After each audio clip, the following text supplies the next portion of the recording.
In a sterile hospital room, Courtney Bennett sits alone, the heart monitor's fading beep marking Helen's final breath. Her husband and his sister are absent, their indifference a silent verdict on her loyalty. A rusted key and a chilling note. They never loved me.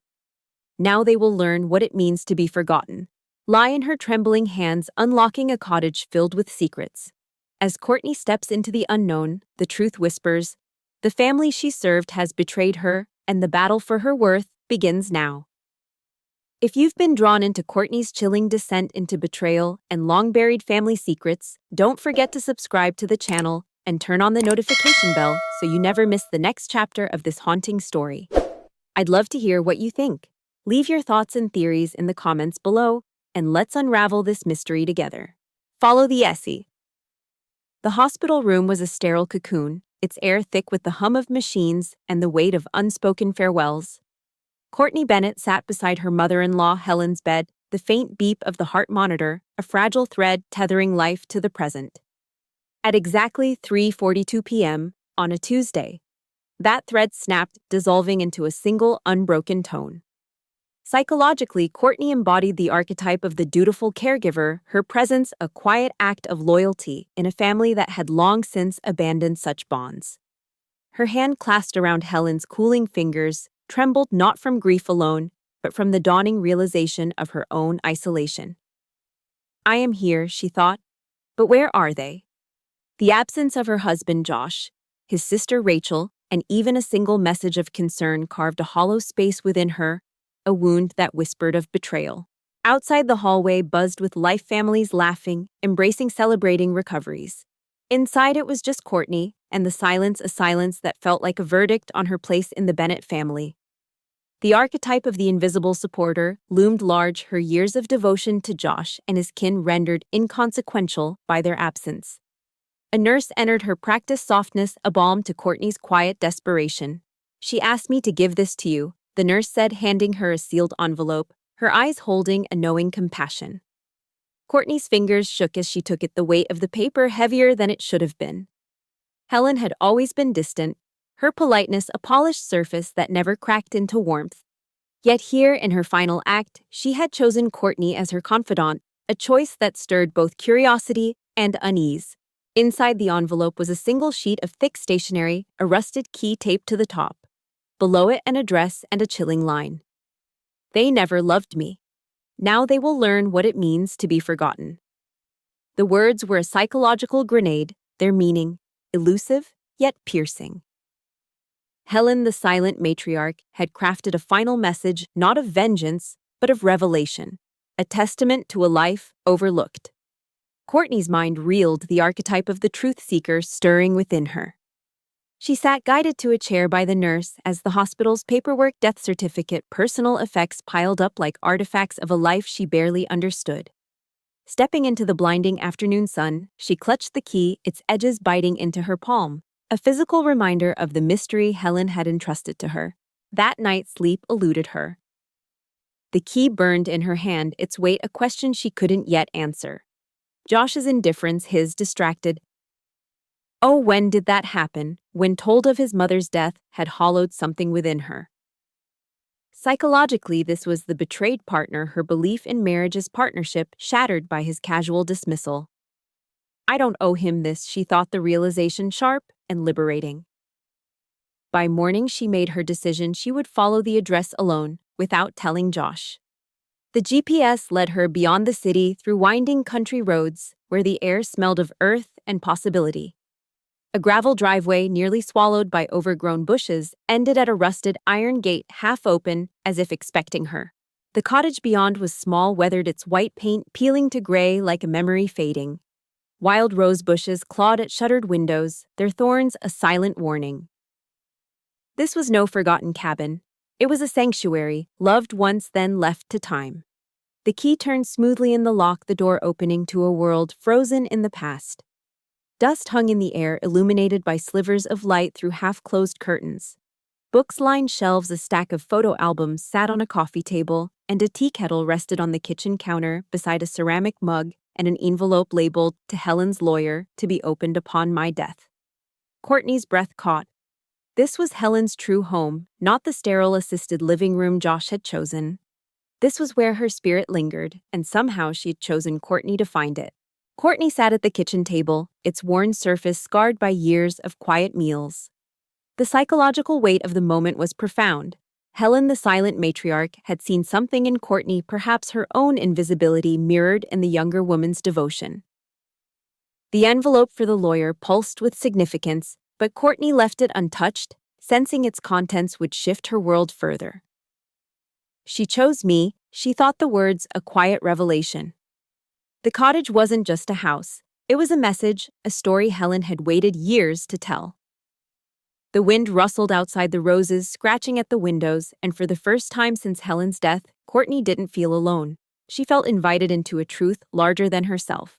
The next morning, Courtney drove to Margaret Keller's law office, a modest red brick building in the historic district. Josh rode in silence, his knuckles white on the steering wheel, while Rachel, picked up en route, fumed, her cigarette stubbed out with a mutter about wasted time. Mom didn't have anything worth this. Rachel snapped, her voice thick with entitlement. Courtney clutched her purse, the lawyer's envelope inside her, silence a shield against their disdain. Inside, Margaret Keller, poised and silver-haired, greeted them alongside two older women, Diane Mercer and Eleanor Thompson from Helen's church group, their presence a puzzle. Keller's voice was calm as she began. This is the last will and testament of Helen Elizabeth Walsh, revised March 15th. Courtney's heart skipped. That was the day she'd driven Helen downtown, waiting in the car for what she thought was a medical appointment. The will's contents stunned the room. To Josh, forgiveness he hadn't earned. To Rachel, a wedding band to remind her of broken promises. To Diane and Eleanor, gratitude and $5,000 each. Then to Courtney. The entirety of my remaining estate, including my residence at 47 Willow Lane. All bank accounts, investment portfolios, insurance policies, and personal belongings. The room erupted. Rachel's shout, "That's insane," and Josh's accusation. "You manipulated her," were a psychological assault, the archetype of the betrayer, lashing out to deflect their guilt. Courtney's voice shook as she defended herself. "I didn't know." Keller's composure held firm, her evidence, a psychiatric evaluation, and a video, unassailable. The cottage was worth $300,000. The accounts $270,000. The insurance, $150,000. Josh and Rachel vowed to fight, but Courtney felt the weight of Helen's choice settle into her bones. Alone with Keller, she received a second envelope. Helen's handwriting stark, "Forgive no one. Let them beg, let them kneel, and when they do smile, turn and walk away." The words were a manifesto, not of cruelty, but of clarity, a call to reclaim power from those who had taken it. Courtney left the office, Josh's calculated softness trailing her like a shadow. He sees the money now, she thought, not me. At the cottage that evening, Courtney lit lamps, swept dust, and made tea, the act grounding her in Helen's space. On a shelf she found leather-bound journals, each a chronicle of Helen's quiet pain, ignored calls, lonely holidays, a mother's love unreturned. She saw me. Courtney realized the truth-seeker archetype, awakening. Helen had chosen her not for closeness, but for presence, for the silent strength of showing up. The cottage was no longer a mystery, it was a legacy, and Courtney was its keeper. The cottage exhaled its secrets in the golden light of dawn, its creaking floorboards a chorus of stories left untold. Courtney Bennett sat at Helen's kitchen table, a leather-bound journal open before her, its pages a map of a woman's quiet resilience. The entries, penned in Helen's precise hand, detailed years of solitude, Christmas Eves, with tables set for four only to be eaten alone. Birthdays marked by unanswered texts. A mother's hope eroded by her children's indifference. Psychologically, Helen embodied the archetype of the silent matriarch. Her strength, not in confrontation, but in endurance, her love a flame that burned despite neglect.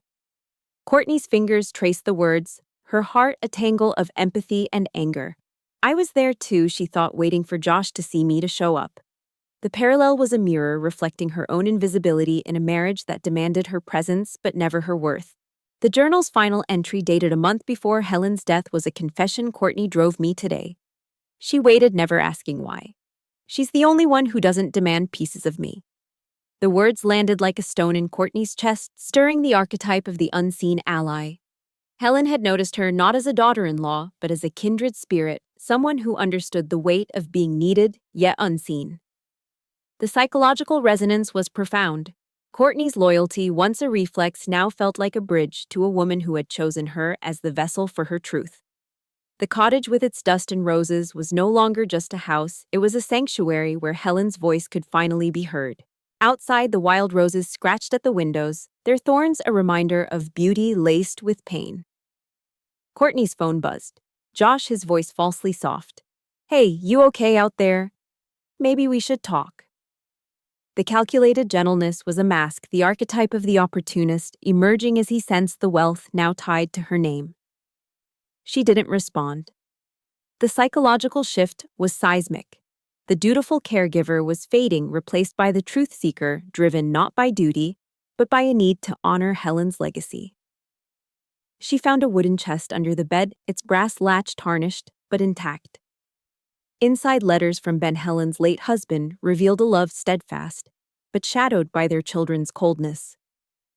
"Promise me you'll protect yourself," he wrote. "They take until there's nothing left." Courtney's throat tightened.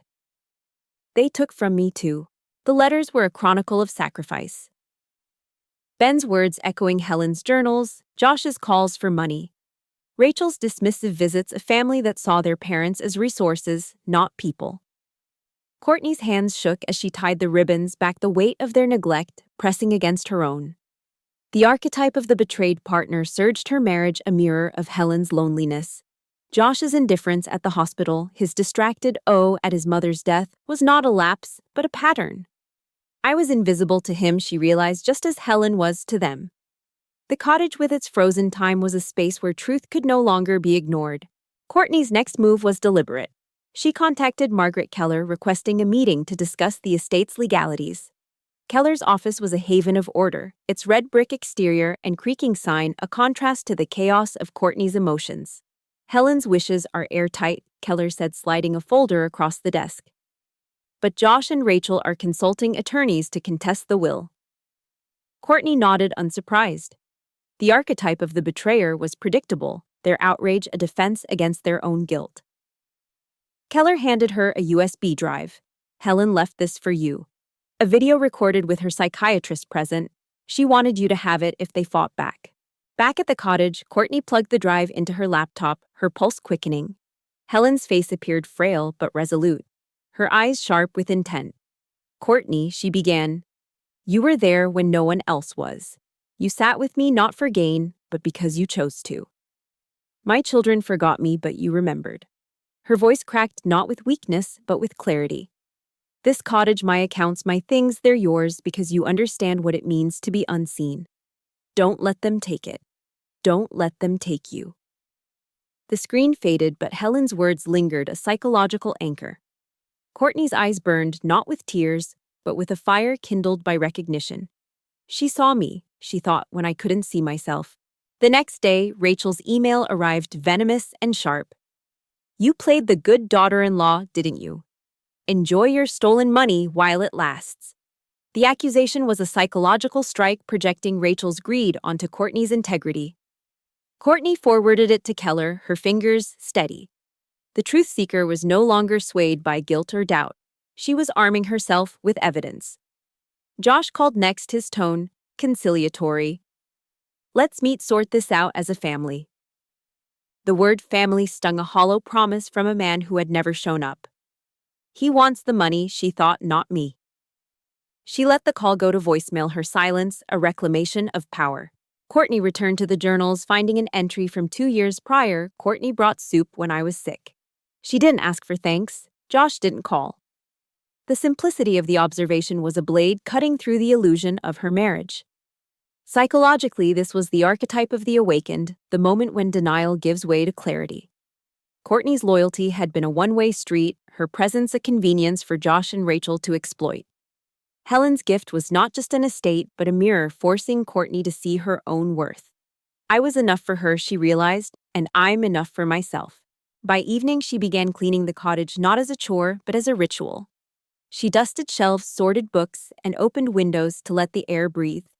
The act was meditative, a shedding of the invisible supporter's weight. A photo album revealed faded images of Helen and Ben, their smiles bright against a backdrop of this very cottage.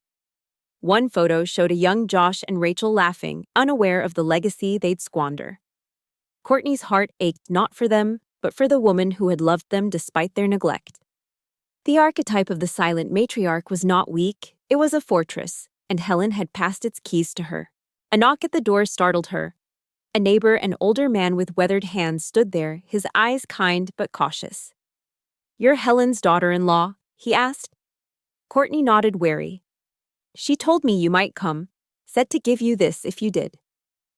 He handed her a small notebook, its pages filled with Helen's handwriting plans for a writing workshop, a community space for women like her, forgotten but resilient. She had dreams, Courtney thought, and she trusted me to carry them. The neighbor's gaze softened. "Helen said you were different, said you'd understand." He left and Courtney stood in the doorway, the notebook heavy with purpose. That night she sat on the porch, the roses whispering in the breeze. Helen's final note echoed, "Forgive no one. Let them beg, let them kneel, and when they do smile, turn and walk away." The words were not cruel, but empowering, a call to choose herself over those who had chosen indifference. The truth seeker within her burned brighter, her path clear.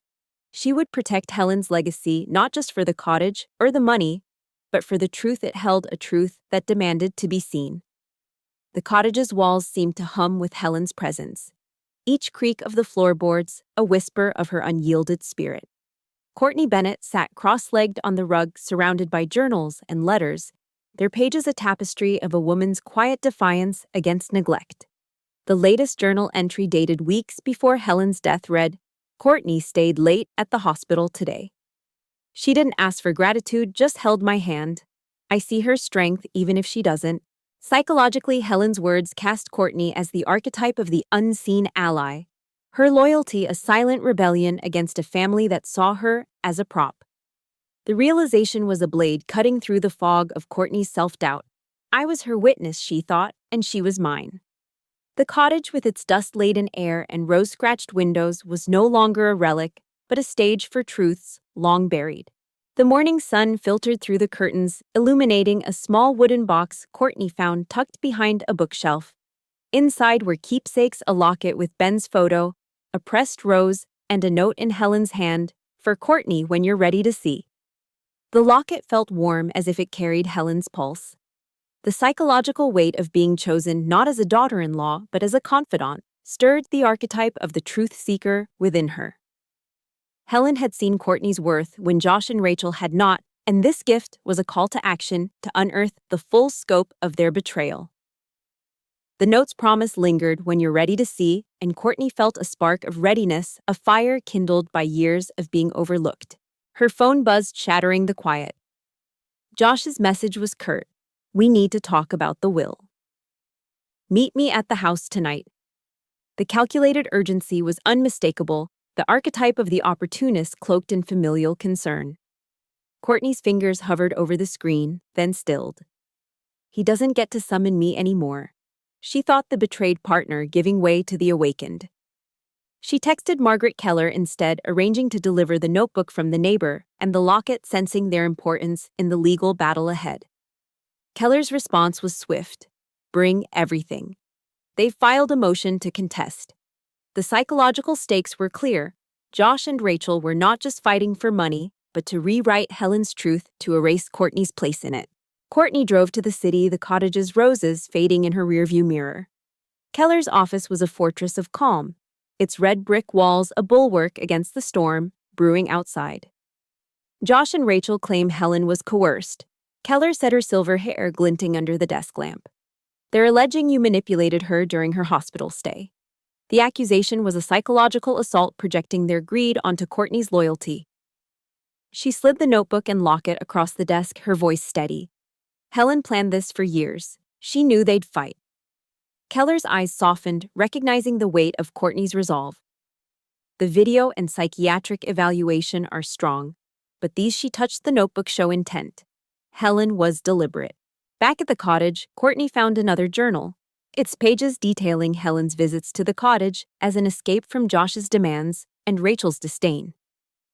Josh asked for $10,000 last spring, one entry read. I gave it knowing he'd never call to thank me. Another Rachel laughed when I offered to host Christmas, said I was too old to bother. The entries were a psychological archive, the silent matriarch documenting her erasure with precision. Courtney's heart ached not just for Helen, but for the years she'd spent mirroring that silence, waiting for Josh to notice her, to value her. The archetype of the betrayed partner burned within her, its pain fueling her resolve. No more waiting, she thought, no more silence. A knock at the door startled her. It was Diane Mercer, one of Helen's church friends, her eyes kind but wary. I found something in my attic, Diane said, handing Courtney a bundle of letters tied with faded ribbon. Helen asked me to keep these safe years ago. Said you'd need them one day. The letters were from Helen to Ben, written after his death, a widow's dialogues with a ghost. I miss you, one read, but I'm learning to protect myself. Courtney's different. She shows up. The words were a psychological lifeline, affirming Courtney's place in Helen's story. Diane lingered, her voice soft. Helen always said you were the one who'd listen. Courtney spent the night reading the letters, a bridge between Helen's pain and her own. One letter stood out, dated a year before Ben's death. Josh and Rachel think love is owed, not earned. I fear they'll break Courtney the way they've broken me. The prophecy was chilling, its truth a mirror to Courtney's marriage. The psychological shift was profound. The unseen ally was becoming the restorer, tasked with preserving Helen's legacy against those who'd squandered it. She photographed the letters, sending them to Keller, each page a brick in the case against Josh and Rachel's lies. The next morning, a black sedan idled across the road from the cottage, its tinted windows a silent threat. Courtney's pulse quickened, the archetype of the pursued stirring. She locked the door, her fingers brushing the locket now hanging around her neck. They're watching, she thought, but I'm not hiding. She called Keller, who confirmed the motion to contest was gaining traction, fueled by Josh's charm and Rachel's outrage. They're claiming undue influence, Keller said. But Helen's video and these letters will bury them. Courtney's resolve hardened. The truth seeker was no longer just protecting Helen's legacy, she was reclaiming her own. By evening, Josh arrived unannounced, his knock sharp against the cottage door. His smile was rehearsed, his eyes scanning the room for leverage. Courtney, we're still a family, he said, his voice smooth as oil. Let's settle this quietly for Mom's sake. The lie was a psychological maneuver, the opportunist cloaking greed and sentiment. Courtney met his gaze, her voice calm but unyielding. Helen left me her truth, Josh. Not you. His smile faltered, a crack in his facade. You're making a mistake, he said, his tone edging toward menace. She didn't flinch. I've made enough mistakes for you, she thought, closing the door. Alone. Courtney opened the notebook from the neighbor, finding Helen's plans for the cottage, a writing workshop, a community space for women like her, invisible but resilient. The vision was a call to action, a legacy Courtney could build. She contacted a nonprofit consultant, her fingers steady as she typed. The psychological transformation was complete. The dutiful caregiver was gone, replaced by the restorer, building not just a home, but a haven for those who'd been forgotten. The sedan lingered outside, but Courtney didn't look back. Helen's words echoed, let them beg, let them kneel, and when they do, smile, turn, and walk away. The truth seeker was ready, her purpose clear. She would honor Helen's truth, and in doing so, find her own. The cottage stood bathed in the soft glow of dusk, its weathered walls a silent witness to Courtney Bennett's transformation. The air inside was heavy with the scent of old paper and roses, each breath a reminder of Helen's enduring presence. Courtney sat at the kitchen table, surrounded by journals and letters, their words a chorus of a woman's unyielding spirit against a family's neglect. A recent entry penned in Helen's steady hand read, Courtney sees the world as I once did, full of hope, despite the weight of being unseen. I trust her to carry what I could not. Psychologically, this moment cast Courtney as the archetype of the restorer, no longer just a caretaker, but a guardian of truth tasked with resurrecting Helen's legacy from the ashes of betrayal. She chose me, Courtney thought, the realization a quiet fire in her chest, because I stayed when they walked away. The locket around her neck with Ben's faded photo inside felt like a talisman grounding her against the storm brewing outside.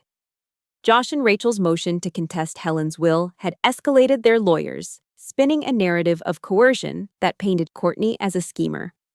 The psychological tactic was clear: the betrayers sought to deflect their guilt by rewriting her as the villain. Yet Helen's evidence, journals, letters, the video, was a fortress, each piece a testament to her deliberate choice.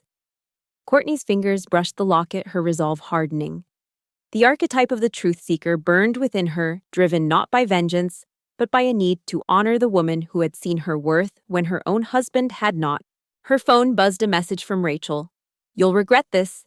We're not letting you steal what's ours." The venom was expected, but its sharpness stung, a reminder of the family's refusal to acknowledge their own failings.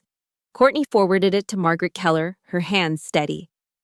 "They think they can scare me," she thought, "but I've faced their silence for years." The black sedan lingered across the road, its presence a constant shadow. The archetype of the pursued tightened its grip, but Courtney refused to cower. She photographed the car, sending the image to Keller with a note. "They're watching the cottage." Keller's reply was immediate. "Stay vigilant. We're filing for a protective order." Courtney's next move was instinctual, born of the clarity Helen's words had given her. She opened the notebook from the neighbor, finding Helen's plans for a community space, a haven for women like her, forgotten but resilient.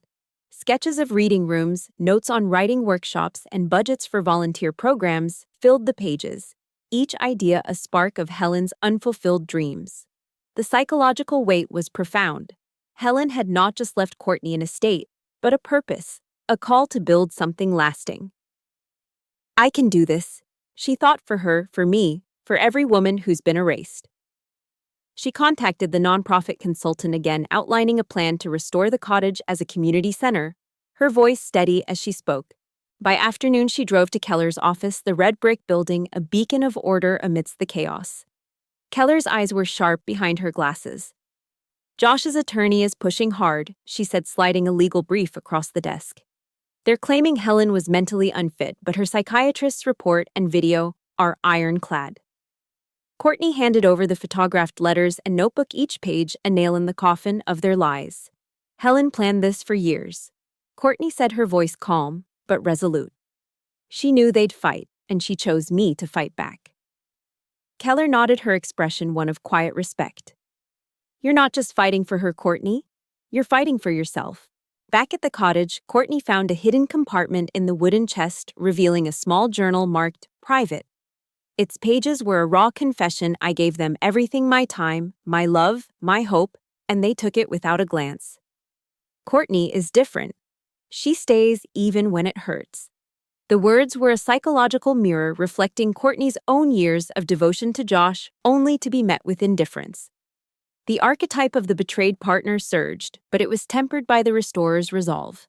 "I won't let them erase us both," she thought, her fingers tracing Helen's words like a vow. Josh's knock came that evening, heavier than before, his presence an intrusion into Helen's sanctuary. Courtney opened the door. He called, his voice laced with a desperation she hadn't heard before. She stood behind the locked door, her heart pounding, but her stance firm. "We can fix this," he said, his tone shifting to the rehearsed softness of the opportunist. "You don't want to tear our family apart." The word family was a blade twisting in the wound of his absence at Helen's bedside. Courtney opened the door, but only a crack. "You tore it apart when you didn't show up for her," she said, her voice low but unyielding.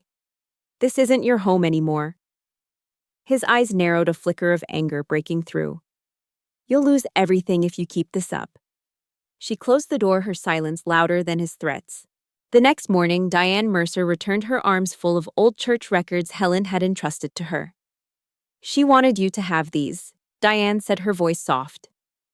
The records detailed donations Helen had made anonymously, scholarships for single mothers, funds for women's shelters, contributions to literacy programs.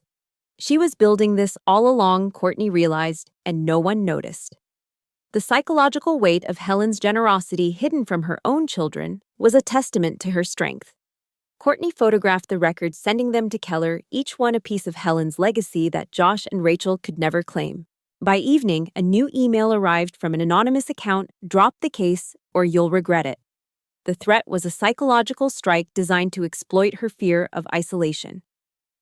Courtney's pulse quickened, but she forwarded it to Keller, her resolve unshaken. The black sedan was gone, but its absence felt more ominous than its presence. The archetype of the pursued was now a call to action, urging her to move faster to protect Helen's truth before it could be silenced. She spent the night drafting a proposal for the cottage's transformation, her pen moving with purpose. The writing workshop, the reading groups, the community space, they were not just Helen's dreams, but hers, a way to honor the women who had been forgotten. As dawn broke, Courtney stood on the porch, the roses rustling in the breeze. Helen's final note echoed in her mind: "Forgive no one. Let them beg, let them kneel, and when they do, smile, turn, and walk away." The words were a mantra, a reminder that power lay not in anger, but in choice. The restorer within her was no longer bound by the need for Josh's approval or Rachel's acceptance. She was building something new, not just for Helen, but for herself, a legacy that would outlast their greed. The truth seeker's fire burned bright, and as the sun rose, Courtney knew she was ready for the fight ahead. Not just to win, but to redefine what victory meant. The cottage was a sanctuary of whispers, its air thick with the scent of dust and memory, as if Helen's spirit lingered in the shadows of its weathered beams. Courtney Bennett sat at the kitchen table, a leather-bound journal open before her, its pages a testament to a woman who had loved fiercely despite being forgotten. An entry from 2 years prior read, "Courtney stayed after dinner to wash dishes. Josh left early as always. She doesn't know how much her quiet matters." Psychologically, Helen's words cast Courtney as the archetype of the unseen ally. Her presence a silent rebellion against a family that saw devotion as a given, not a gift. The realization was a spark in Courtney's chest, igniting the truth seeker within her. I was her mirror, she thought, and she was mine. The cottage with its rose-scratched windows and time-worn shelves was no longer a refuge, but a battlefield where truth fought to be heard. The morning light filtered through the curtains, casting long shadows across a wooden chest Courtney had pulled from under the bed. Inside, she found a small velvet pouch containing a silver ring engraved with the words, "For the one who stays." A note in Helen's hand was tucked beside it. "Courtney, wear this when you fight." The ring slipped onto her finger, its weight a psychological anchor grounding her against the storm of Josh and Rachel's legal assault. The archetype of the restorer surged, her mission clear: to protect Helen's legacy, and in doing so, reclaim her own worth. The ring was not just jewelry, it was a vow, a call to stand unbowed against those who had erased them both. Her phone buzzed, a new message from Josh. "Let's settle this out of court. You don't want this fight." The calculated softness was a mask, the opportunist archetype cloaked in concern, but Courtney saw through it. "He's afraid," she thought, "not of me, but of what I know." She forwarded the message to Margaret Keller, adding a note about the sedan that had reappeared across the road, its tinted windows a silent threat. Keller's reply was swift. "We're escalating to the judge. The evidence is overwhelming." The psychological stakes were high. Josh and Rachel's motion to contest the will was not just about money, but about silencing Helen's truth, erasing Courtney's place in it. Courtney drove to Keller's office, the red brick building, a fortress of clarity amidst the chaos. "They're doubling down," Keller said, her silver hair glinting under the desk lamp. "They've hired a new attorney, claiming Helen's video was coerced." Courtney slid the velvet pouch and its note across the desk, her voice steady. "She left this for me. She knew they'd fight, and she prepared me for it." Keller's eyes softened, recognizing the weight of Courtney's resolve. The ring, the letters, the journals, they show intent. "Helen chose you deliberately." Courtney nodded, the truth seeker within her unyielding. "She saw me when I was invisible," she thought, "and I'll make sure her voice is heard." Back at the cottage, Courtney found a hidden journal tucked behind a loose floorboard, its pages a raw confession of Helen's final months. "I'm tired," one entry read. but Courtney's presence gives me hope. She's stronger than she knows." The words were a psychological lifeline, affirming Courtney's transformation from the dutiful caregiver to the restorer. She photographed the pages, sending them to Keller, each one a brick in the case against Josh and Rachel's lies. The journal also contained a list of Helen's anonymous donations, scholarships, shelters, literacy programs, acts of generosity her children had never acknowledged. She built a legacy they ignored, Courtney realized, and now it's mine to protect. A knock at the door startled her. Eleanor Thompson, Helen's other church friend, stood there, her eyes bright with urgency.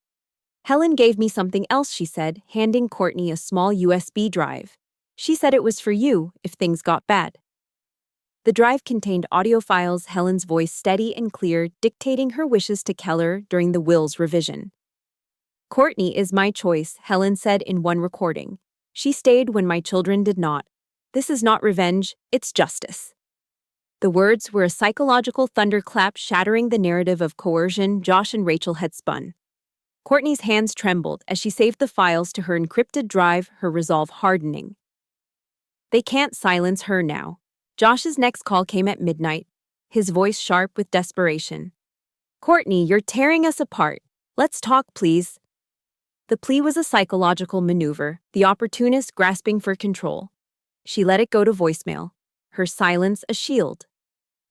"I've begged for you too long," she thought, the betrayed partner fading into the restorer's strength. Rachel's email followed, venomous and unhinged. "You'll pay for this. We're not done." Courtney forwarded it to Keller, her pulse steady. The sedan was back, idling closer now, its presence a psychological weight. She locked the doors, her fingers brushing the ring. "They can watch," she thought, "but they can't stop me." The next morning, Courtney met with the nonprofit consultant, outlining plans to transform the cottage into a community space for women like Helen, forgotten but resilient. The consultant's eyes lit up at Helen's sketches, her notes on writing workshops and reading groups. "This could be transformative," she said. "A haven for women who've been overlooked." Courtney's heart swelled, the restorer's purpose clear. "This is what Helen wanted," she thought, "and what I need." She drafted a grant proposal, her pen moving with a confidence she hadn't felt in years. The cottage was no longer a house, it was a beacon, a place where silence could become strength. By evening, Keller called with news the judge had denied Josh and Rachel's motion to dismiss, citing Helen's video psychiatric evaluation and the new audio files. "They're cornered," Keller said.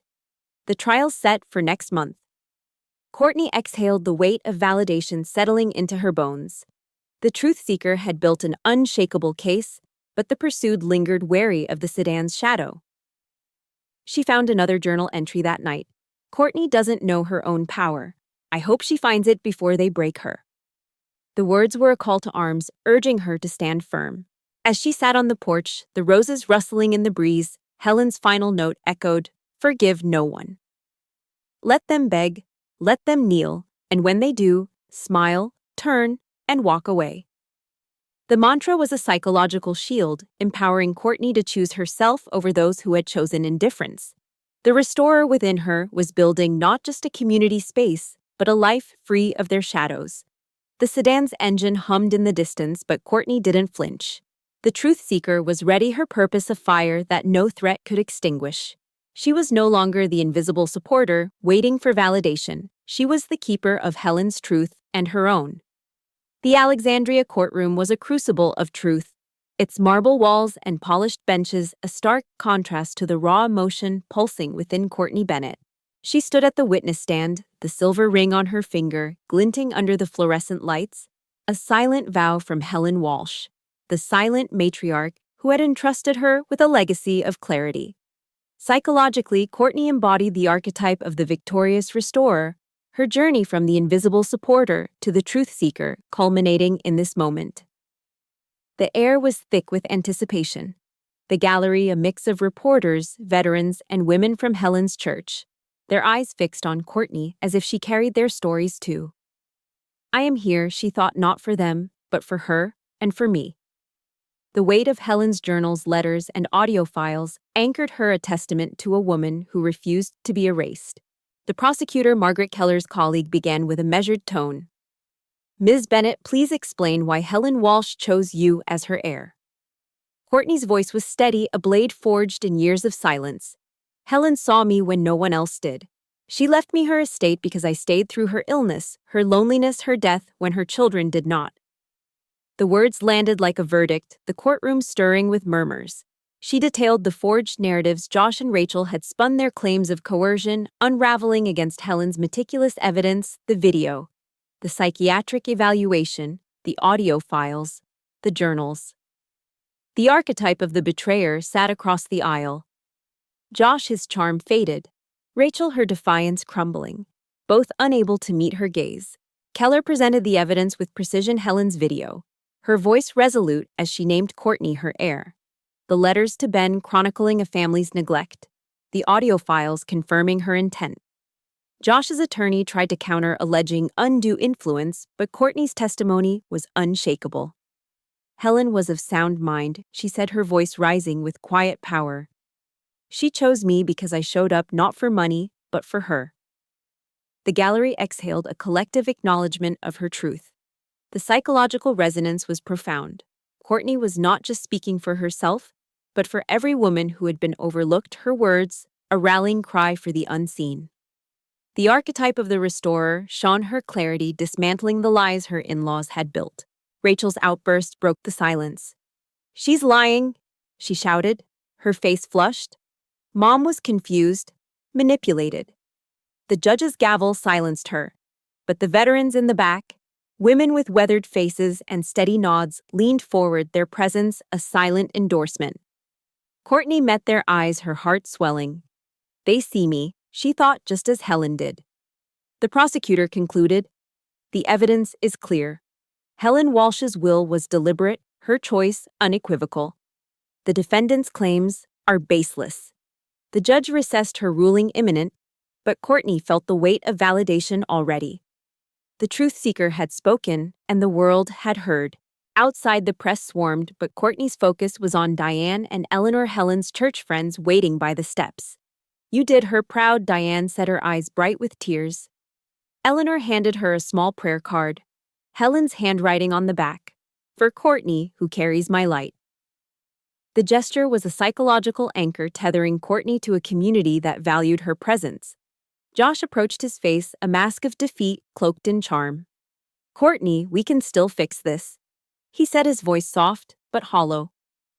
She looked at him, the opportunist, unmasked, and shook her head. "You fixed nothing when it mattered," she said, walking past. Rachel stood nearby, her anger a fading ember, but Courtney didn't pause. Let them beg. Let them kneel. She thought, Helen's words a mantra of release. Back at the cottage, Courtney stood in the main bedroom, the quilt folded neatly, the air heavy with memory. She opened Helen's final journal, its last page, a letter to her. "Courtney, you are my ending, but also my beginning. Build what I could not. Be what they could not see." The words were a psychological torch illuminating Courtney's path. She contacted the nonprofit consultant, finalizing plans to transform the cottage into a community space, a haven for women like Helen where stories could be told, silences broken. The grant proposal was submitted, the sketches of writing workshops and reading groups, now a blueprint for reality. The restorer within her was no longer a role, but a calling, her purpose woven into Helen's dreams. The judge's ruling came swiftly. Helen's will was upheld. Josh and Rachel's motion dismissed, their assets frozen, pending a fraud investigation into their financial dealings. The courtroom erupted, but Courtney stood still, the ring on her finger a quiet victory. The victorious restorer had prevailed not through vengeance, but through truth. She left the courthouse, the Potomac glinting under a setting sun, and drove to the cottage. The black sedan was gone, its threat dissolved in the light of justice. Helen's roses rustled, their thorns no longer a warning, but a reminder of resilience. That evening, Courtney sat on the porch, a journal in her lap, the air soft with the scent of earth. She read Helen's final note again: "Forgive no one. Let them beg, let them kneel, and when they do smile, turn and walk away." The words were not cruel, but liberating, a call to release the need for external validation. Courtney's phone buzzed, Josh's voicemail. A plea? Please let's talk. We're still family. She deleted it, her hand steady. Rachel's bitter email followed, but it joined the void of her silence. I don't need their apologies, she thought. I need myself. The cottage was alive now, its rooms cleaned, its purpose clear. Courtney hung a sign by the door. Helen's Haven Stories. Welcome. Women from the community had already reached out, eager to join the workshops to share their voices. The veterans from the courtroom sent letters, their words echoing Helen's, "You're not invisible." Courtney's heart swelled, the unseen ally, no longer unseen. She stood on the porch, the horizon golden, the roses whispering. The psychological weight of her journey from the dutiful caregiver to the victorious restorer was a mantle she wore with pride. She was no longer defined by Josh's indifference or Rachel's scorn, but by her own truth, a truth Helen had entrusted to her. Courtney's final act was a letter to Helen written in the journal's blank pages. You saw me when I couldn't see myself. I'll build what you dreamed, not for them, but for us. She closed the journal, the ring glinting on her finger, and stepped into the cottage. Its walls no longer a sanctuary of absence, but a beacon of presence. The world moved on, but Courtney's truth endured, a legacy of resilience and clarity. She was free not of pain, but of the need for others to define her worth. The victorious restorer had found her place not in the shadows of a family that failed her, but in the light of a truth that set her free. And in that light she stood unshakable, her heart a quiet flame that no silence could extinguish.